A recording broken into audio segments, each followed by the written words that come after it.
शायद हमें भी करने की शिक्षा मिली थी।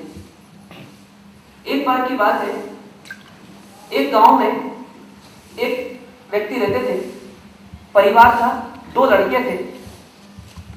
योग ऐसा बना कि जब बच्चे बड़े हुए तो परिवार के मुखिया ने सोचा कि चलो अपन शहर में चलते हैं, वहाँ शिक्षा की सुविधा, चिकित्सा की सुविधा, शादी ब्याह आदि सब व्यवस्थित हो जाएंगे और बच्चों का कैरियर अच्छा बन जाएगा।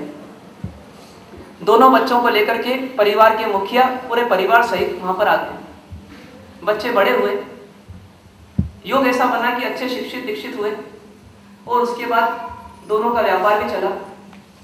व्यापार साथ में हो रहा था।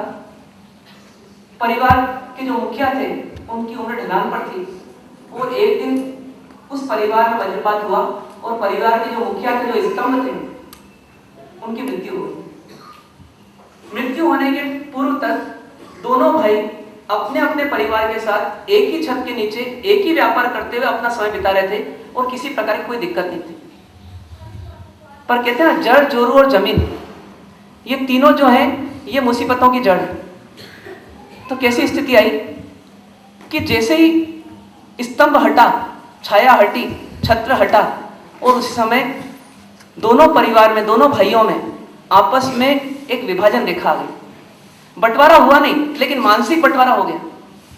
मुझे फला फला प्लॉट मिलना चाहिए, मुझे फला फला प्रॉपर्टी मिलनी चाहिए, ये दुकान तो मुझे मिलना चाहिए, दूसरा अपने दुकान खुद लगाया। ऐसा आपस में दोनों परिवारों में आने लगा। पर बड़ा भाई थोड़ा संभला हुआ था। कारण यह था कि वो साधक था, सत्संग में जाता था, प्रवचन अटेंड करता था और प्रवचन का उसके भावों तक असर था।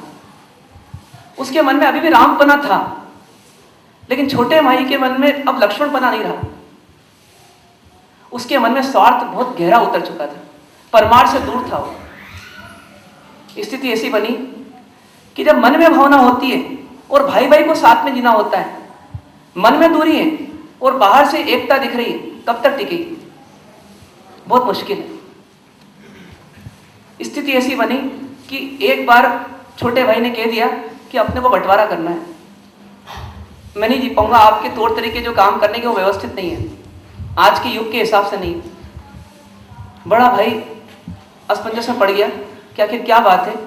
फिर भी चलो सोचा कि ठीक है, अब पिता ही नहीं रहे, कहीं ना कहीं ये मुझे अभी पिता तुल्य तो नहीं मानता, भाई भी शायद नहीं मान रहा, बड़ा भाई भी नहीं मान रहा, इसलिए इसके मन में कोई ना कोई स्वार्थ जरूर आया है। उसने कहा क्या चाहते हो? उसने कहा बस बंटवारा चाहता हूं मैं, और कुछ नहीं। कैसा बंटवारा चाहते हो?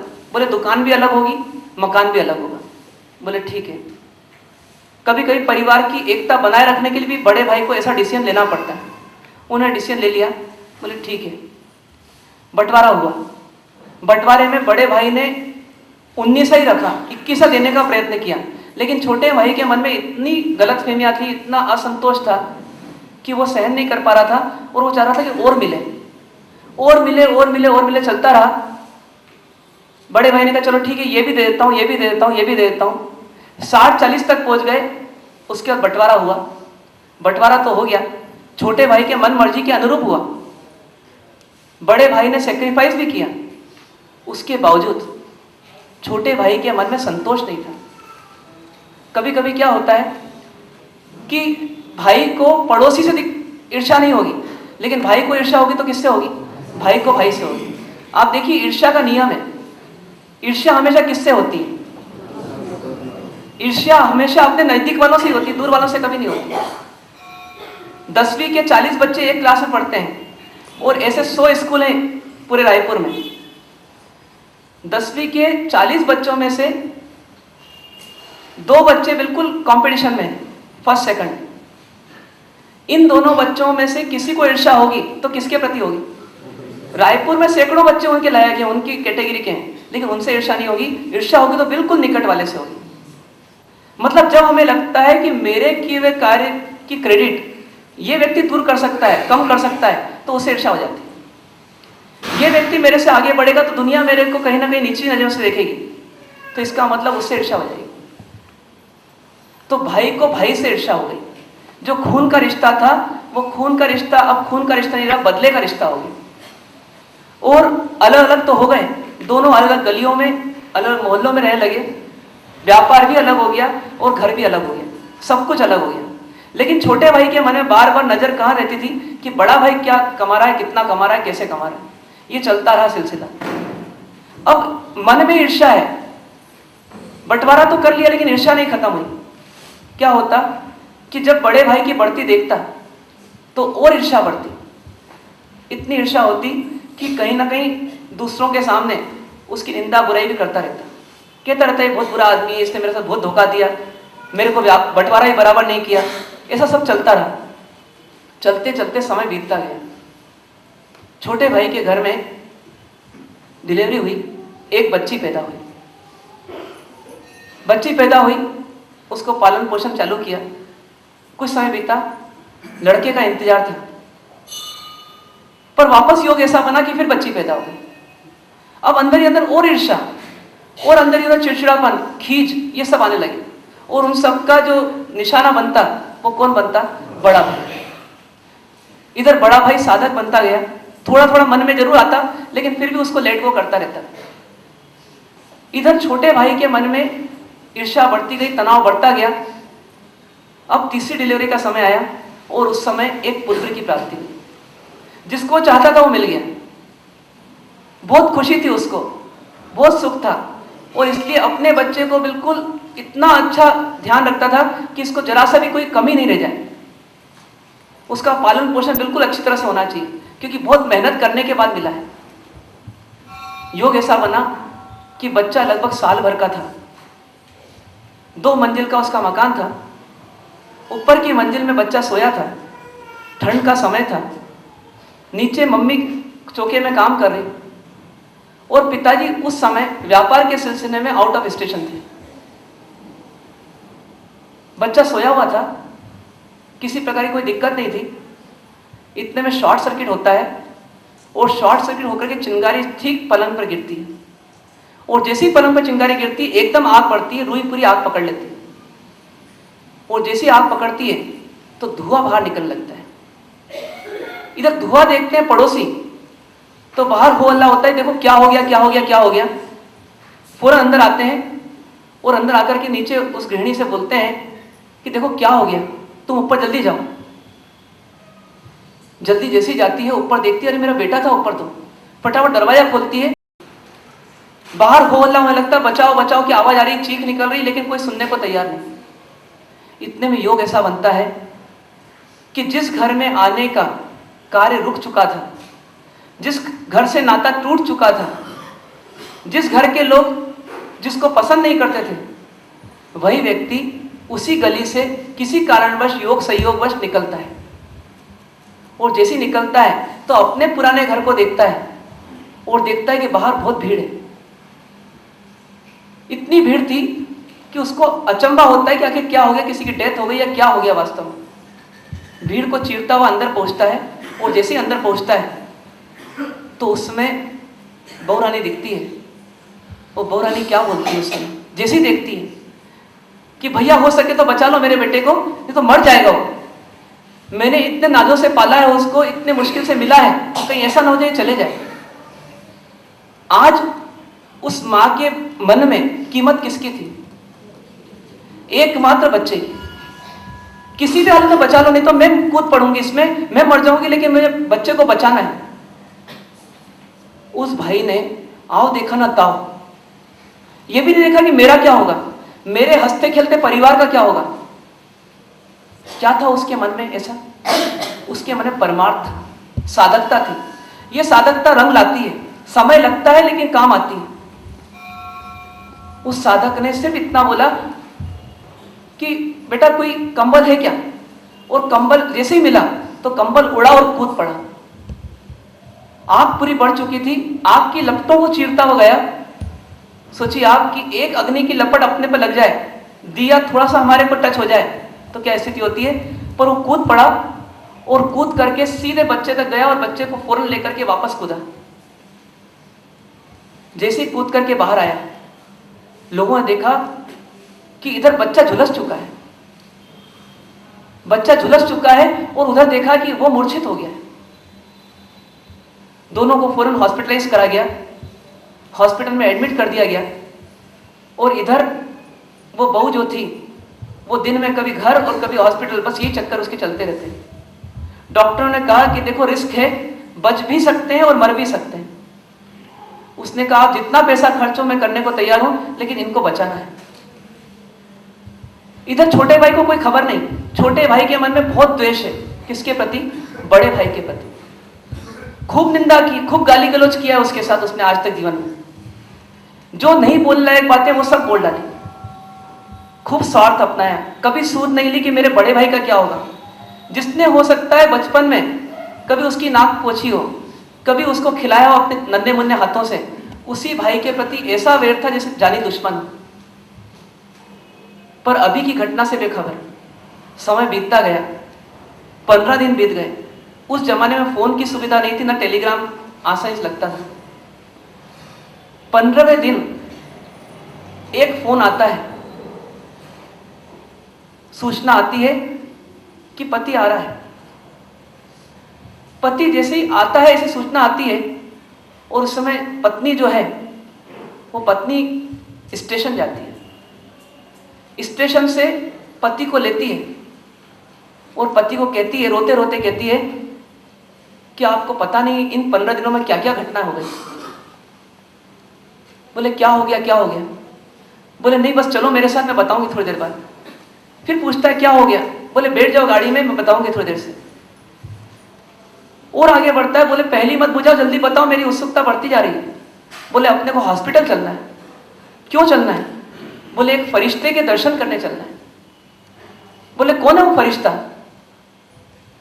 बोले वो फरिश्ता कुछ समय के बाद आपको पता पड़ेगा।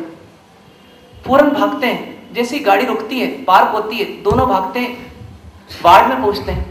और जैसे ही अंदर पहुंचते हैं तो नन्ना मुन्ना सोया हुआ था। जैसे ही उसको देखते हैं तो पति को और आक्रोश आता है, इसको ऐसा कैसे हो गया? क्यों ध्यान नहीं रखा इसका तुमने? इतना गुस्सा आता है पति को कि उसमें आग बबूला हो जाता है। आखिर कैसे हुआ मुझे बताओ। तो पत्नी उस समय उसको पूरी हिस्ट्री बताती और कहती है कि एक फरिश्ता आया था, और यदि वो नहीं होता आज इस दुनिया में तो आज ये नहीं होता। तुम्हारे को जो प्राणों से भी प्यारा है वो नहीं होता यदि वो नहीं होता तो। पत्नी कहती है कि क्या तुम चाहते हो उसके दर्शन करना? बोले हाँ चाहता हूं। अरे उसके दर्शन नहीं करूंगा तो क्या भगवान के दर्शन करूंगा? मेरे को तो वही भगवान दिख रहा है, मुझे जल्दी से जल्दी उसके दर्शन कराओ। पास की बेड में एक व्यक्ति सोया हुआ था, ऊपर एक शॉल थी। पत्नी ने शॉल उठाई, सोए हुए व्यक्ति ने करवट पलटी और जैसे ही देखा भौचक्का रह गया। अरे भैया, मुंह से निकलता अरे भैया, क्या यही है वो? बोले हाँ यही है वो। बोले आप और ऐसा काम किया आपने? अरे आपके साथ मैंने कितना अन्याय नहीं किया, मेरे कितने अपराध नहीं हुए, कितनी गाली गलौज नहीं की मैंने आपके साथ। स्वार्थ में मैं कितना अंधा हो गया। पिता के जाने के बाद भाई ही पिता होता है, मैं उस सिद्धांत को भूल गया। मन में चिंतन आया कि अरे कितना बुरा आदमी हूं मैं, मतलब मैं राक्षस हूं, राक्षस। अपने परिवार को खा गया मैं, सिर्फ अपने स्वार्थ के खातिर। अंदर ही अंदर आत्मग्लानि होने लगी कि देखो ऐसा भी जीवन होता है। स्वार्थी होकर के तो मानव हर जीता है, लेकिन ऐसा भी जीवन जिया जा सकता है। अंदर ही अंदर रोक नहीं पाया, प्रायश्चित के आंसू बहने लगे और इतने आंसू बहे, इतने आंसू बहे कि मुंह नीचे कर लिया, चरणों में पड़ गया। बोले भैया मुझे माफ कर दो, बस मैं दुनिया को मुंह दिखाने लायक नहीं हूं, मुझे माफ कर दो, मेरे इतने अपराधों को क्षमा कर दो, बस मैं आपसे क्षमा की विनती करता हूं। भैया बोले कि भाई यदि दिन का भूला शाम को घर आ जाए तो उसको भूला नहीं कहते। आज भगवान ने हमारी सुन ली और मुझे विश्वास था कि भले ही देर होगी लेकिन फिर भी अंधेर नहीं होगी। और इसीलिए मैंने आज तक, अभी तक कभी तेरी निंदा नहीं की। मैंने सुना बहुत कि तूने मेरे बारे में ऐसा कहा, ऐसा कहा, ऐसा कहा, लेकिन मेरे मन में एक ही भावना आई कि हे परमात्मा इसको सद्बुद्धि दो, हे परमात्मा इस पर करुणा करो। हो सकता है आज नहीं तो कभी इसमें सुधार आएगा, और जब आएगा तो मेरा परिवार वापस संगठित हो जाएगा। इसलिए तू दुखी मत हो, गमगीन मत हो, आज तो अपने लिए खुशी का अवसर है। उस भाई ने कहा कि भैया आज के बाद न 2 दुकान होगी, न 2 मकान होंगे, आज के बाद मैं कहाँ रहूंगा? आपके साथ नहीं, आपके चरणों में रहूंगा। मैंने लक्ष्मण को देखा नहीं है, लेकिन सुना है कि वनवास में भी उन्होंने राम को नहीं छोड़ा था। बस आज से मैं राम तो नहीं, लेकिन लक्ष्मण बनने का अभ्यास जरूर करूंगा। हे भैया मुझे शक्ति दो, मैं जीवन भर भी प्रयत्न करूंगा तो आपके इस उपकार का बदला नहीं चुका पाऊंगा। आपने मेरे पुत्र को जीवन दान नहीं दिया है, मुझे जीवन दान दे दिया। यदि ये पुत्र चला जाता तो मैं आज छोड़ देता, हो सकता है मैं आत्महत्या कर लेता, लेकिन आज आपने जो मेरे लिए काम किया है वो उपकार तो परमात्मा जैसे ही लोग कर सकते हैं, ऐसा उपकार आपने मुझ पर किया है, इसलिए मुझे क्षमा कर दो, मुझे माफ कर दो। और उसके बाद वो अपनी आत्मकथा में कहता है कि उस दिन के बाद कभी हमारे घर में क्लेश नहीं हुआ। आप में से है ऐसा कोई परिवार जो कह सके कि आज तक हमारा क्लेश नहीं हुआ, झगड़े नहीं हुए घर में? पर एक परिवार देखा है नागपुर में, जिस परिवार के दोनों सदस्यों ने कहा, मिलकर के कहा कि हमारे विवाह हुए 20 साल हो गए, लेकिन 20 साल तक हमारे घर में आज तक कभी क्लेश नहीं हुआ। उस परिवार में आज बच्चे भी डॉक्टर्स बन चुके हैं, उनकी भी शादी हो चुकी है, और मियाँ बीवी दोनों भी डॉक्टर हैं। उनका ईगो कभी टकराया नहीं, उनकी शिक्षा आपस में कभी टकराई नहीं, उनकी सोशल रिकॉग्निशन कभी आपस में टकराई नहीं। ऐसा भी जीवन जिया जा सकता है। उसके लिए आवश्यकता क्या है? जो पहला पॉइंट था उसको याद कीजिए। क्या था पहला point? Sacrifice, dedication for the society. दूसरा पॉइंट क्या था? ये चारों पांचों बिंदु आपको इस कथा में मिल जाएंगे। ये परिवार के प्रति समर्पित सदस्य की कहानी थी। और कैसा था? मनोवृत्ति की निर्मलता थी। आवेश नहीं आया प्रसंग आने पर, अहंकार ने नहीं सताया कि मेरा अपमान इस भाई ने इतना किया तो मैं इसके परिवार का ख्याल क्यों करूं, मुझे जो करना चाहिए मुझे करना है। जब एक जानवर भी अपनी प्रकृति नहीं बदलता तो इंसान अपनी प्रकृति क्यों बदले? इंसान की प्रकृति मानवता, तो वो मानवता क्यों खोए? चिंतन कर लिया कि मुझे आवेश नहीं करना, मुझे अहंकार नहीं करना। तीसरा बिंदु था अनेकांत। सोच संकीर्ण नहीं था, सोच व्यापक था। इसने मेरे साथ बुरा किया, हो सकता है इसकी परिस्थिति, इसके कर्म का उदय ऐसा हो, पर इसका मतलब ये नहीं कि यही बुरा हो। परिस्थिति बुरी है, उदय बुरा है, नियति बुरी है, ये सब बुरे हैं, लेकिन ये आत्मा तो परमात्मा बनने लायक है। ऐसा बड़े भाई ने माना तो सेवा कर पाया। अनेकांत था सोच में, सम्यक दृष्टिकोण था कि मैं आत्मा हूं, फिर आत्मा का किस आत्मा से वेर हो, सब आत्मा तो समान है। मैंने भी कई बार रावण बनकर के इस संसार को बहुत सताया है, कंस बनकर के बहुत सताया है, तो यदि मुझे कोई सता रहा है तो क्या दिक्कत है, और उससे मेरी आत्मा क्या बिगड़ रहा है? ऐसा चिंतन यदि हमारा भी उतरते जाए तो हम वैसे बन सकते कि नहीं बन सकते। आज आपको इतना ही कॉन्फिडेंस डेवलप करना है कि बुरे चलने वाले सदस्य के प्रति भी हम अच्छे रह सकते ही रह सकते। तय कीजिए, निश्चित कीजिए कि जो मेरे से अच्छा रहता है तो उसके साथ तो मैं अच्छा रहता ही हूं, लेकिन जो मेरे साथ बुरा रहता है मैं उसके साथ अच्छा रहने का प्रयत्न करूंगा। आप अच्छा रहना प्रारंभ कर दीजिए और थोड़ा धैर्य रख लीजिए। हो सकता है 2 साल, हो सकता है 4 साल, हो सकता है 6 साल, आपको अपना धैर्य बढ़ाना होगा, लेकिन परिवर्तन आएगा। आतंकवादी तक भी समर्पण करते हैं, ये दुनिया का दस्तूर है। डाकू भी सज्जन बनते हैं, ये दुनिया में कई बार हुआ है। तो हम क्यों माने कि मेरे परिवार के सदस्य बदल ही नहीं सकते? बदल सकते हैं। आवश्यकता इस बात की है कि हम उनके साथ सद्व्यवहार करते रहें और धैर्य बनाए रखें। प्रयत्न कीजिए और अपने परिवार को प्रबंधित कीजिए। आपका परिवार, हमारा परिवार, जिन शासन के परिवार, सब आत्मोन्नति करें और उनका जीवन प्रबंधन हो। इसी शुभकामना के साथ ये पूरे शिविर का आज यहाँ समापन कर रहे हैं। ओम शांति शांति शांति।